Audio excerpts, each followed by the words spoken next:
Good morning, everyone, and welcome to the OCNJ Local, your podcast for everything happening here in America's greatest family resort. We're your hosts, Dominic Dougherty and Drew Fasy.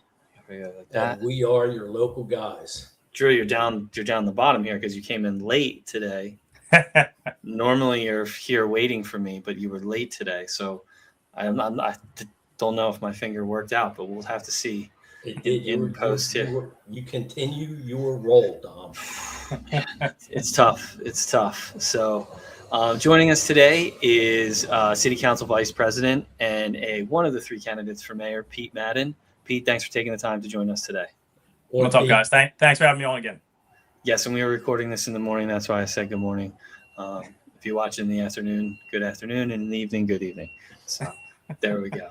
But is that the Truman Show? Is that the line from the Truman Show? Yeah, that's exactly. Good go. morning, good afternoon, and good evening. Nice. Yep. I've never seen that one all the way through. It's definitely one I got to watch, though. So Jim Carrey's great. Yeah. He is good. He is very good.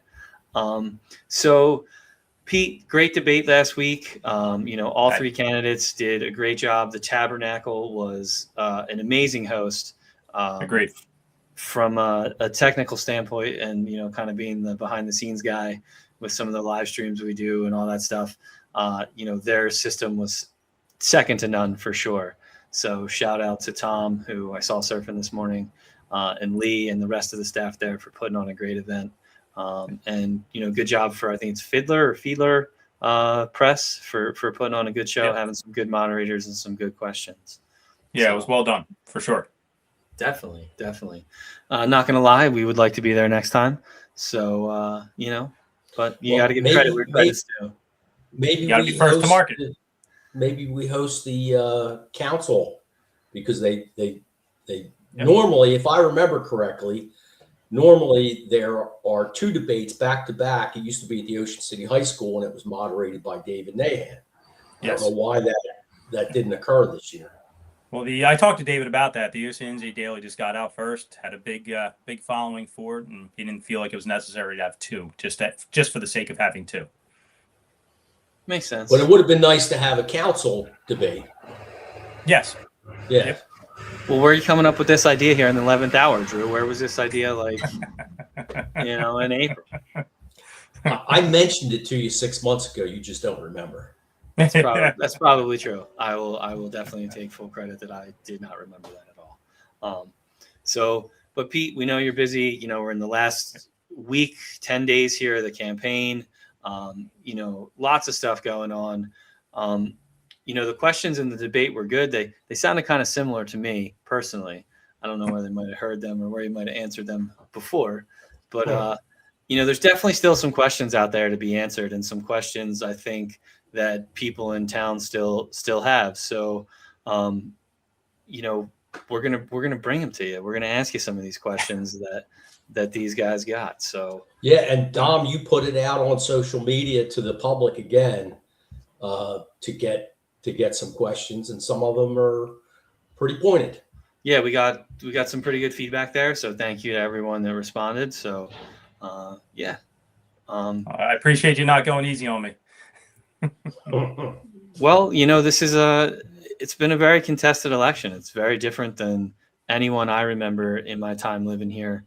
There's so many different issues that need to be addressed. And, coming from the debate, you guys were all very cordial. You were all very, copacetic with each other. It seems like you guys all kind of have very similar viewpoints. So I guess the goal is really to see, what separates you from Keith and Jay at this point, or the other candidates. Sorry, I don't want to mention people by name if that gets people upset or calls out the haters, because God knows this has been the most negative political campaign I've seen. Or I shouldn't say this. They had not from the people, not from the candidates, but from the supporter standpoint. There's been it's been very different than anything I remember in my eras of Ocean City politics. So, and I wanted to make that. That's AI. I wanted to make that point that not only the three of you, but also the the other candidates for council. You're all running a very clean, issues-based campaign.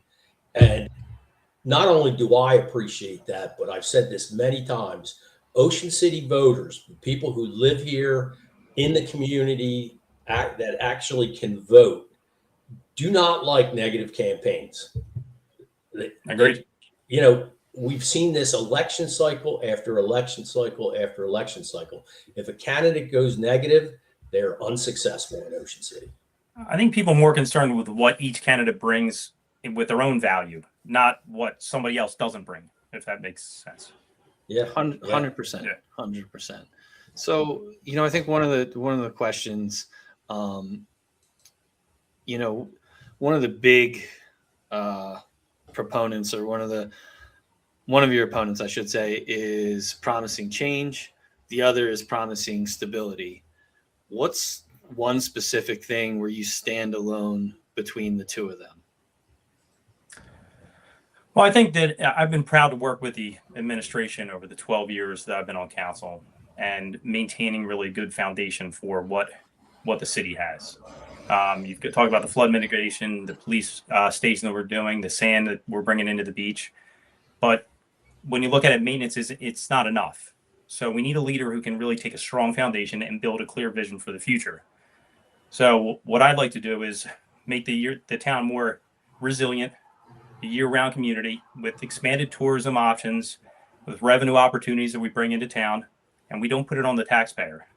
We bring in revenue through the community, through the tourism that we bring into town. So more events, more indoor attractions, better use of our existing departments and recreational space, and we really bring a lot of new ideas forward. So it's not about changing what we have and what the integrity of Ocean City. It's about leading it into the next generation while protecting what we have. Well, Pete, that kind of leads us to another question that we got, which is relying on outdoor-centric tourism makes us vulnerable to a rainy weekend or month, as we encountered last June, which negatively affects the income sources like parking and beach tag sales. Do you have any ideas to counter this weather dependency? So yeah, we can't let weather control us, and we can't use that as an excuse. I mean, the reality is we have solutions. We're just not utilizing them enough. We have the music pier. We have the Wonderland Theater. We have the surf mall, and we have the schools that are closed on the weekends. And we don't partner enough with those businesses and community things. So we should be having year-round events that we're programming in those different facilities, tournaments, family attractions, and it's about utilizing what we have in order to work with those type of rainy days on inside activities, and working with our recreation, our community services department to make sure that we're really having stuff for people when they're here and it does rain. You could have like a nice little indoor pickleball tournament at the music pier or something. Absolutely. We take it off the roof of the parking garage and put it inside the music pier. Oh, that's funny. That's funny. Well, you know, I'd like to bring some balance to that, and in terms of, hey, we're not just gonna say, hey, it rained, so sorry, we had a bad June because of a ton of rain. Let's find indoor activities that we can utilize in June and still get people down here. So, yeah, no. Okay. So again, kind of leading to the next question is, Ocean City is at a crossroads regarding its shore way of life versus modernization. If we were sitting here in 2030 at the end of your first term, what is the most visible thing that would look or feel different about Ocean City because you were in the mayor's office instead of one of your opponents? So I kind of touched on that, is really the expanded tourism options. I really want to keep an open mind for what we can do in town and take some of our events and expand them, and then bring in a lot of new events. To me, it's, again, I've talked about going back to, it's the people. It's the people who come here to our community, and then it's people within our community. And if we're enabling the people in the city to really think outside the box, own the activities and the events that they're doing, they become way more enthusiastic about what they're doing and how they're doing it. So I think if you look into 2030, I think you're going to see that, you know, we're leading we're protecting the value and the integrity of what Ocean City is, but leading it into the future with more new ideas. And I need to sit down with the different departments to see what they have. These guys are the boots on the ground doing it every day. My job is really to get the best out of those people so that we're having some unique events and ideas. I'd love to see a parking garage for the downtown to help alleviate some of the parking down there, but allow more people to come and spend time there. And of course, Wonderland. I believe in the hotel. I believe we can do something great up there. So I think those are the main things you'll see in 4 years, after I finish my first term. I just think it's wild that the end of your first term, if the end of whoever's term it is, I should say, will be 2030. Like, that's just crazy. Like, when you said that, Drew, I was like, 2030? Like, wow. When I read that question, I did the same thing. 2030. 2030? Like, oh man. That's wild. It is crazy. My youngest kid will be a senior in high school in 2030. Oof. When I was a kid, going back to the early 2000s. No, I'm just kidding. When I was a kid. Yeah, a kid, early 2000s. Come on, Drew. You're not fooling anybody. Thinking about the year 2030, yeah, you thought Jetsons, you thought flying cars, you thought conveyor belts for sidewalks, and here we are, a short 4 years away. It's pretty wild. Yeah, think about like Dick Tracy and the watch, and now we can actually use a watch like Dick Tracy used it when we were kids. It's pretty wild how time flies. Yeah, it is. So on the next question, so we're talking about Wonderland. So again, a good segue here. This is almost like we planned it, which we didn't. The term rehabilitation zone at 600 Boardwalk has been used by supporters of a hotel as being the best process for the city, while critics of the proposal see it as being the worst process for the city. Can you tell us why you believe the city should give the property owner this designation? And can you also tell us what the critics have wrong? I think it's tough to say the criticism of it, because I think it's not really criticism. I think it's misinformation. And I think the property, it's been vacant for 2 years now. And if we don't go to a redevelopment zone, then we're looking at an additional 2 years to redo the master plan for the boardwalk. So the alternative, which is the master plan, could take a tremendous amount of time, and we don't have it up there. So we need to get something done with Wonderland. It's a unique property with a unique situation in a unique time. So let's treat it that way, give it that redevelopment zone. And it gives us the ability to work directly with the property owner, negotiate, make sure that it's the best thing for Ocean City and keeps Ocean City's character. So the mayor needs to lead that. So it's not just the council's responsibility. It's the mayor and the council working together with the investor of the property to do the right thing for the town. So I want to see a project like the hotel. I want to see it bring people down to the boardwalk, support the businesses down there, create a year-round revenue. We got events, weddings. We could have more of the Battle of the Beach, the football tournament that we have. We can have field hockey tournaments, soccer tournaments, track tournaments. And now there's a hotel right there for people to stay. So some critics might call it a shortcut, but I think it actually gives the city more control, not less control, without wasting time getting there. So as a follow-up, if you don't mind, Pete, one of the things that I hear in social media, so I don't necessarily believe it. Take it with a grain of salt. Yeah, is that if 600 Boardwalk goes into a rehabilitation zone and a project is approved and agreed upon and moved forward, that the property owner would get a tax abatement for a number of years, 10 years, I think is what has been thrown out there. Is that accurate, or is that a false flag? There are possibilities with rehabilitation and redevelopment zones where the investor or developer can get some tax abatements. In this case, the property owner has made it clear that he's not looking for that. He's actually looking to pay the full freight, which could bring in upwards of $1 million plus per year for that specific property once he invests over $100 million into that into that site.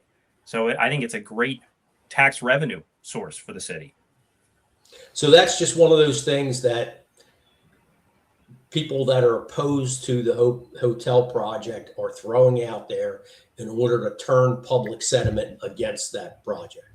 Correct. It's one of those things. If you if you don't listen to the news, you're uninformed. If you listen to the news and social media, you're misinformed. And the reality of it is that the property owner does want to pay the full tax, has acknowledged that, has said that, and I believe it. And that's something we'll negotiate from a standpoint of staying strong on the city's end. The mayor, city council will negotiate with the property owner to make sure that we get our share on the taxes. Great use of that Denzel Washington quote, by the way. I love it. We have the same TikTok feed, Drew. You know. That's right. So, but not just a hotel, right? I mean, would the city? My understanding is that everybody across the board, hotel or no hotel, wants entertainment. Broad umbrella of entertainment. From your viewpoint, is that entertainment a priority? 100%, absolutely. So to me, boardwalk retail, keeping the integrity of what Ocean City's boardwalk is, and having that boardwalk retail is important. Then getting into the resort, having the entertainment from a ride standpoint, which he's already said he'll do. Inside, having an event center, having a restaurant. He's talked about possibly even putting a bowling alley in there.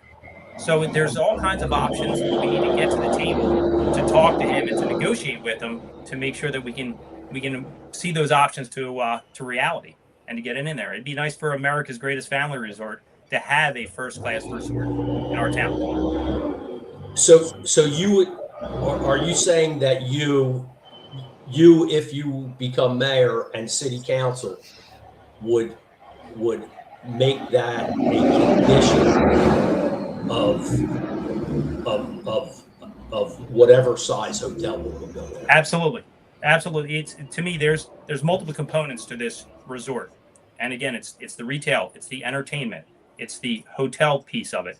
And it's going to be all encompassing. It's going to keep the integrity of what the boardwalk is, what Ocean City is, and now give a new, resort for people to stay at with a proven brand. And to your point, when you talk about the mayor and city council, my father used to have a sign on his desk that said the buck stops here. As mayor, that's where the buck stops. And I remember asking him what it meant. And he said that I'm responsible for the problems. I'm responsible for the good, but I have to deliver it and give it out to everybody else. But the bad, I have to take ownership of.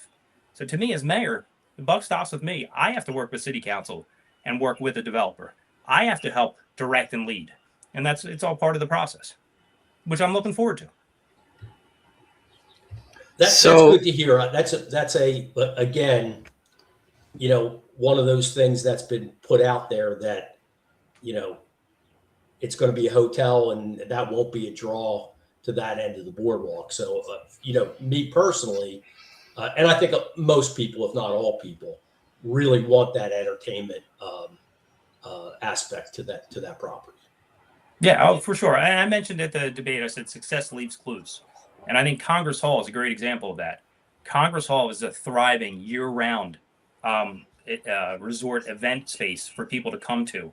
And people will come down just to see what they're setting up for Christmas and take some pictures and do things like that. This is going to be the same type of concept where we have that attraction at that end of the boardwalk to really bring people down all year round. We did dinner in an igloo outside at Congress Hall at Christmas. That was really cool. Absolutely. People go down, and that Christmas parade's unbelievable. It's like a 3-hour parade. So, kind of staying on the topic of this redevelopment zone and what's going on down there, a lot has been made about the various relationships between the owner of 600 Boardwalk, Eustace Mita, city officials, and other business owners. What's your relationship with Mr. Mita? My relationship with him, he's an investor that I work with, and I've worked with in real estate. it's a business relationship, and I'm not quite as close as the current mayor is to the situation.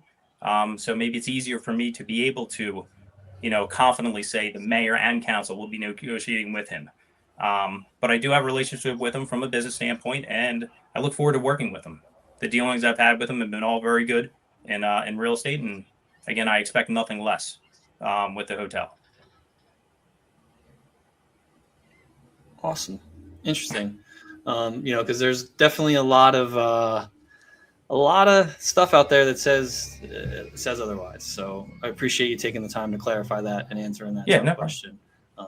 So again, I think there's people out there that I always call it the Cindy Crawford effect, right? Cindy Crawford was a beautiful model, right? Everything about her was beautiful, but she had that little mole on her face, right? So the people on social media are attracted to the mole as opposed to attracted to the. That was her brand, though. That was her whole thing. That was her image. Pepsi Clear, baby. See, I can go back a little bit, not quite as far as you, Drew, but just a little bit. So Dom and I read about this in the history books, Drew. The ones that I was a part of. Right, the ones you lived. Well, Pete, I appreciate you taking the time to join us today. Is there anything you want to say to kind of wrap it up as we head into the last week of the campaign? Really, wow, I can't believe last it. Week? Yeah, I can't believe it's the last week already. Time flies when you're having fun, right? It's absolutely. It has been. It's flown by the whole campaign, and it's great to see that it's going to be wrapping up. And I'm looking forward to earning, and I hope I have over these past about 2 months that I've been running. I've earned everybody's vote, their respect, and they're hopefully looking forward to me leading Ocean City for the next 4 years. And I'd be honored to do that. I'm very grateful for all the good people that I've talked to that are really excited about change, excited about me stepping into that role from the city council role. And I just look forward to the opportunity. I'm very grateful for it. Awesome. Well, don't forget, everybody, polls open at 6 a.m. on Tuesday, May 2nd. They close at 8 p.m. So make sure you get out. Make sure you vote. What'd I say, May 2nd? May 12th. I did. May 12th. So, whoa. I'm Rewind. Sorry, May 12th. May 2nd is tomorrow. Block party. May 2nd is block party. You know Our Creative Kids Network. That's why that date's in here. Creative Kids Market is on my brain. I'm actually thinking I got to go put together all the swag bags for the kids. So I apologize. Let me start. No, Dom, I'm with you. Vote early and often. You can mail your ballot in. Apparently they're out there. So let me start over. Don't forget to vote Tuesday, May 12th. Polls open at 6 a.m. They close at 8 p.m. Get out. This is your chance to let your voice be heard. So Pete, again, thanks for joining us. We wish you the best of luck. And we'll talk to you again soon, I'm sure. Sounds good. Thank you very much, guys. I appreciate it. Thanks, Pete. All right, Appreciate take it. care. All right, see you. Peace.